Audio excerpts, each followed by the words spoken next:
due at 12, but I didn't write a word myself. Just click some keys and watch the sparks. AI handled all the parts.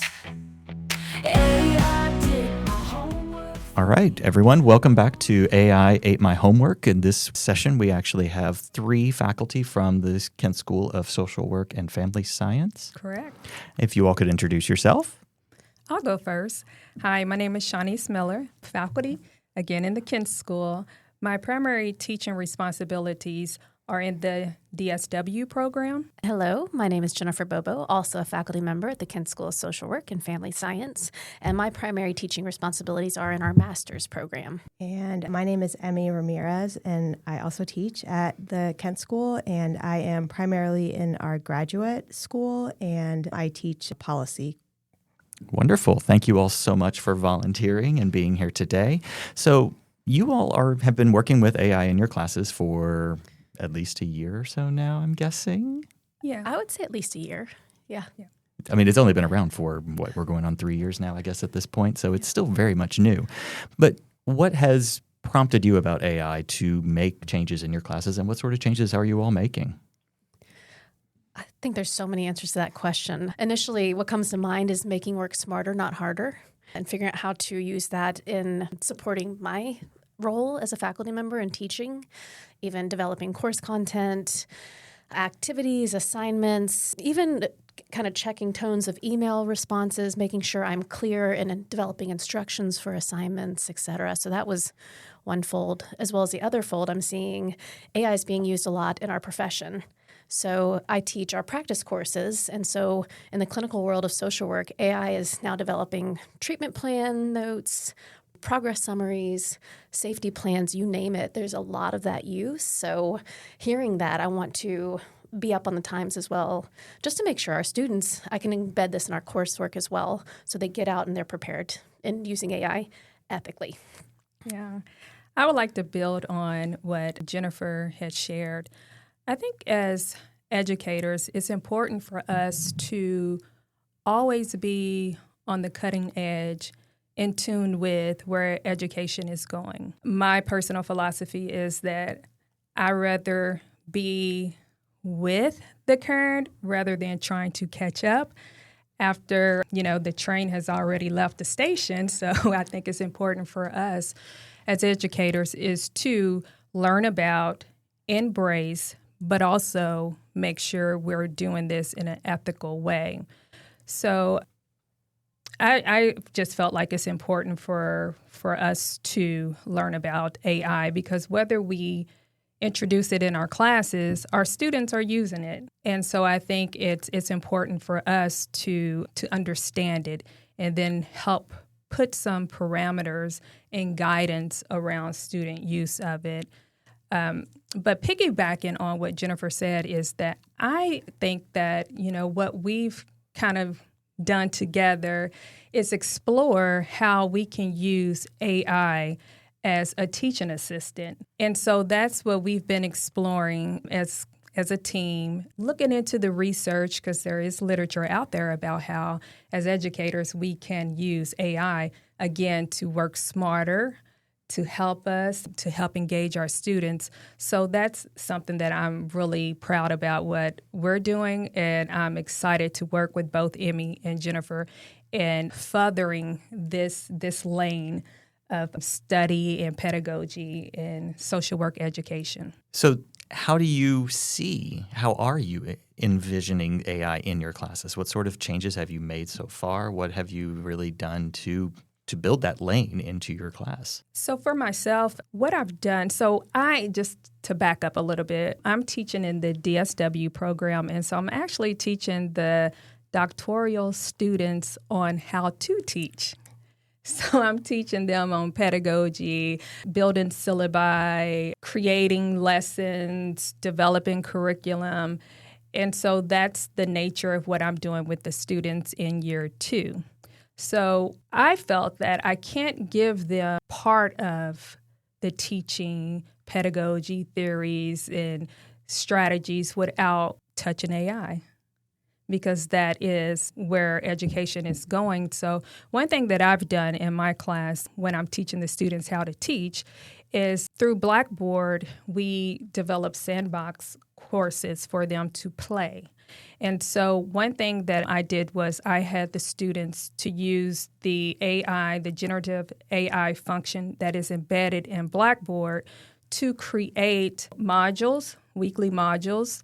I had them use that to create discussion boards, to build rubrics. So I'm really tapping into what Blackboard offers and helping them explore how to use AI in their teaching development.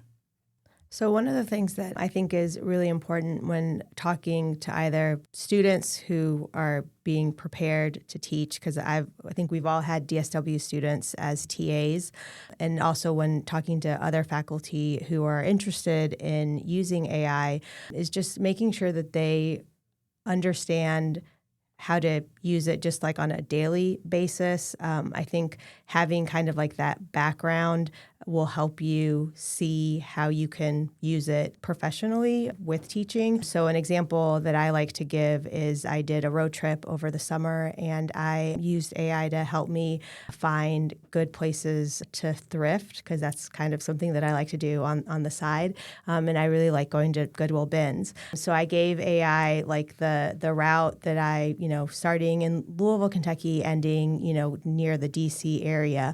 And one of the places it recommended I stop, it said that there was a Goodwill bins. And so, of course, you can't just trust what it says. And so I was looking for the address, and lo and behold, there is no Goodwill bins in the place that AI suggested I stop to do shopping.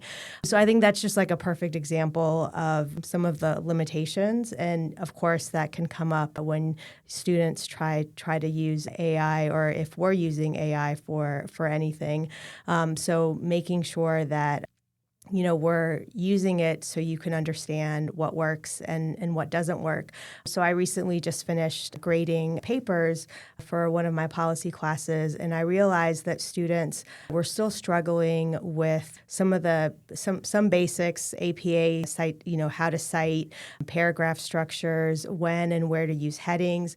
And I wanted to offer an extra credit opportunity that wasn't just rewrite the section, because they actually were going to rewrite it. And I wanted to make sure that they were reading the feedback that I was providing. So with the help of ChatGPT, I was able to create a feedback template where students will fill it out. And basically one column is, what was the feedback that was provided. The next column says, what my instructor said and what I noticed. And then the third column is what I will do differently in section 2. So this is something that I probably could have come up on my own, but it would have taken me a lot of time, a lot of, thought to come up with what is a good extra credit activity that would kind of build on the feedback that I provided, that will, emphasize to students, hey, this feedback is important, and then how are they going to apply the feedback in the next section that they have to submit in a couple of weeks. So I was able to use AI to kind of speed up that process, and I don't know how it is going to turn out, because students have until the end of the month to submit this extra credit, but hopefully this feedback to action chart will be, successful in students understanding the purpose, of the feedback, and then also implement that feedback when they submit their section 2. Yeah. Well, and again, I've used it in a lot of different ways. So historically, I get very excited about activities and in-class activities I'm going to do. And the instructions I write out seem very simple and understandable. And all the time, I've got lots of students raising their hands. I don't get it. What are we trying to do here? Because I put way too much in. So the AI has been so helpful that I develop the instructions and they sound good to me, and I'll run them through and just for clarity. And I just, as of this past year, students who I've had now for 2 years, so I also call it out. So I think we all practice very open when I use AI. If it develops my instructions or a worksheet, I even cite it at the bottom, because I want students to know, wow, we are using it, but we're using it in appropriate manners, and this is how you could use it.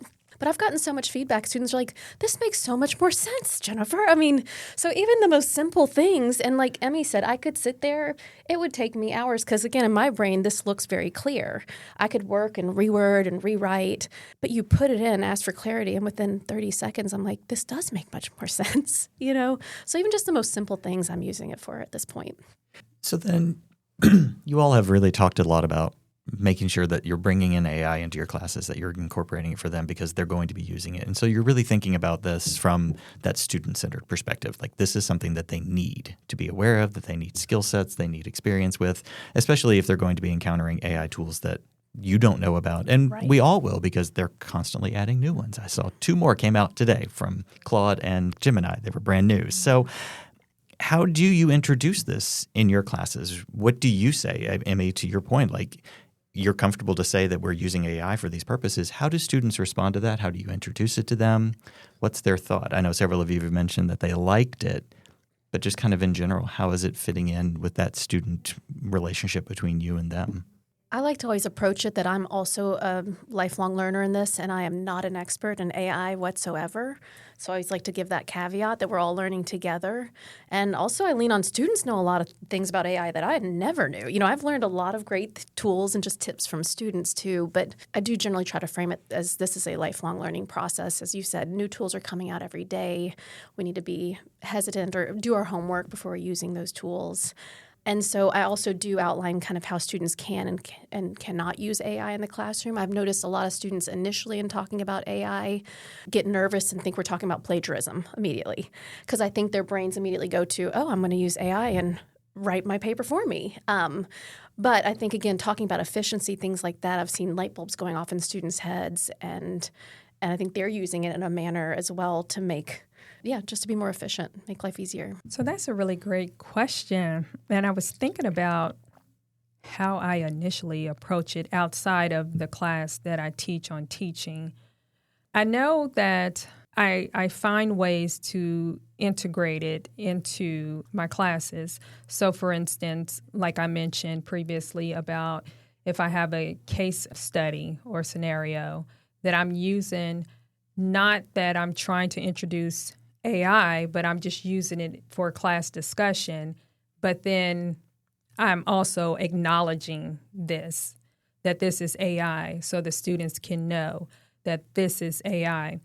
So I think that's a way of kind of a soft, kind of introduction to it to let them know that this is integrated, and I might not explicitly be talking about it in my leadership courses like I am in my teaching courses. Another thing that I do is with, again, using the features in Blackboard, I use I think it's conversation, the AI. I think that's what it is, yeah. Okay. So I literally created a TA, a virtual TA that I call Smarty Bird. And so sometimes what I do is if the students have been working on something, for instance, they have been working each week. They meet with their mentors in their leadership course, and they process their meetings and they write out a journal entry. And so you're really talking about, like, the students seem to be generally responding positively, or at least neutral, I guess maybe is the best way to say it. Do you see any kind of change from 3 years ago before AI was in your classroom to now with the way the students are responding to your activities and assignments, or the way that they're responding to each other, since there is that split of some students don't want to use it, and how do they see this as being a part of their education and of their future jobs? Mm-hmm. Well, I think it has allowed my in-class activities and my weekly engagements from my online classes to be more creative, and has allowed me to, think outside of the box. So in my in-person class a couple weeks ago, we did something where instead of just regular, like dividing into groups and doing case studies and then coming up with, the policy behind that, they I brought in, paper and markers, and they actually came up with slogans, and they could either like draw or like, write a slogan. And then we put those up around the room. And then I have an activity coming up in a couple of weeks where they're going to do something, similar and do like a gallery wall. So I'll, bring the supplies and tape. And so it's just, I would hope that students are getting more out of these activities, because I would have never thought of the these types of activities, because that's just not how my brain works. So I'm able to provide ChatGPT with things that I've done in the past and what I want students to get out of the class, like what my learning objectives are, what my lecture is covering. And sometimes I know that the material can be, like when we're talking about like the history of the social work profession and social welfare programs, I mean, it's boring at times. And so, what can we do, to make it less boring and more interactive? And so, I really enjoyed what students came up with. And, some students were very artistic, and others just had like really catchy slogans for different periods of time. And so I would hope that they're getting more out of the class because of this. But I mean, I guess we'll see when I get evaluations. One thing just about me on a personal level, I'm typically apprehensive of a lot of different things myself. And I'll take it a little further back. When online education came into being a thing, I had apprehension, like, how is this going to work? How can you teach effectively online? But then that was my personal feelings and thoughts. But I'm also the type that leans in, because I've always said, I don't want to be left behind. So I leaned in our early years, even at the Kent School with online education. It's like, okay, let me learn about this. Let me understand this. Started coming to Delphi trainings and getting educated and developing my mind, my knowledge, as well as my skills. And I'm like, yeah, this can work. And it has been working. But again, just that personal, apprehension in me is always there. But I always try to lean in. So it was the same with AI. It was years ago that, I don't know how long ago, but it was a colleague here at the university, I believe in public health. We were collaborating on something here at the Delphi Center. Mm-hmm. And he had mentioned ChatGPT. I'm like, what is that? And so he was telling me about it. And I was like, oh, okay. And we were trying to generate ideas about, because we had to work on something. We had to collaborate and come up with a topic for a presentation. He was like, well, we can use ChatGPT to generate ideas. And we were, we was talking and brainstorming. He was plugging in. I'm like, oh, okay.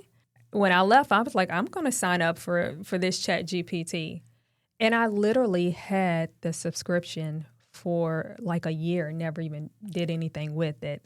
But that was just me like, okay, this is a new thing. I need to learn about this. I just didn't have the bandwidth at the time to explore it. But I had ChatGPT for like over a year before I even used it. So I think that just at its core, sometimes we think about like, oh my gosh, no, this is not going to work. AI is going to take over, and then teachers are no longer needed. And I think that's just our gut feeling, but we don't have the information, behind it. We have to, really learn about it, because as we talked about, it's not perfect. So it still needs our brains, our expertise in entering in the stuff in AI, as well as interpreting and, revising and making it accurate, because AI is not, it's a tool. I think of it just like a lot of other tools. It's a tool. You can use it as a teaching and learning tool. And so I think sometimes students, when they think of AI themselves, they just think of this is just going to do the work, and whether they're using it for good or not, it's just going to do all the work. And so you have to help not only students but colleagues to understand how it can help you and how, I guess, to avoid the pitfalls of it as well. But I mentioned that because I think we have to help, like I said, students and colleagues understand that component of AI, help them understand that it still needs us. It's not going to remove us from the classrooms. We still very much have to be actively engaged with it. And then also, there's been elements of AI around for an extremely long time. So you think of spell check, when you run things through, like that's in our computers, when you type in things and the squiggly lines, that's showing you, hey, this is, the grammar. So there's been elements of this, artificial intelligence that's been around. It's just being elevated and it looks differently now. But I think you got to do the through line to help people make those connections. That actually does a really good job of kind of segueing towards a closing on this conversation. Is there something that you would say to your peer faculty that they should be thinking about? And this can be the faculty that are already embracing this, and they're kind of there in the same area with you, or maybe the faculty that are a little more reluctant or are directly resistant to this. We definitely have thirds, as the faculty survey showed last spring. The university is basically divided exactly into thirds about how faculty are approaching AI in their classrooms. So single ideas or statements or attitudes that you would want to maybe give to them? I think of some that are very opposed, and I'm thinking I appreciate you sharing that. And I kind of am in the same boat. I'm usually apprehensive at first, but also so curious. I want to know. But I would encourage those who are just really not interested or concerned and understand that there are many valid concerns out there. I absolutely agree with that. But I would encourage them to even just play around with it, talk to those that may be using them in ethical, great manners within the classroom or as teaching AIs, because I think there's a lot that can be done with this. And as we said earlier, it's not going away. So how do we embrace this in a way that's going to be supportive and helpful for not only us, but our students, the university, and just give it a try? That's what I would encourage. I guess for faculty who maybe have never used AI, I would tell them, don't panic. I know we mentioned earlier how there are new AI tools being, introduced every day. And so it can feel overwhelming if you've, never used it. I think it's important to remember that we don't have to, overhaul your entire course overnight. Start small, use it for, one part of your course prep, even just like having a conversation with your students about, how they're using it. These like little things can really go a long way.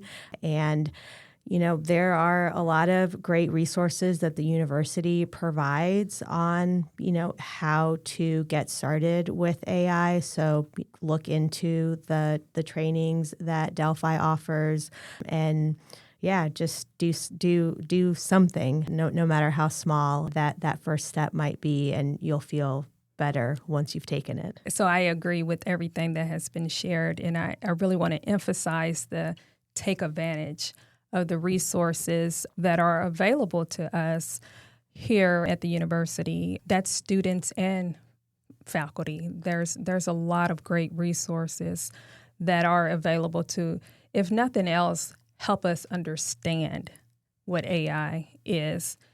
And then after you understand it, hopefully you might then be like, maybe I can use it in a helpful or effective way. But also, shameless plug, would like to also emphasize that Jennifer, Emi, and myself are kind of carving a lane where that's what we're doing. We're exploring the use of AI, again, as a virtual teaching assistant. There's literature out there. We can share that, where we've been exploring this, and we've had opportunities to present on this. And so please also reach out to us. Use us as a resource. Not to say we have all the answers, because we don't.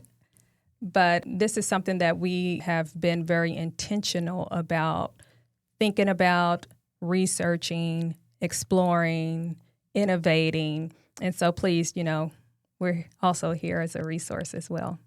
Well, I do want to thank you all so very much again for volunteering for this. Thank you. Yeah, thank you for having us. Hey, I did my homework.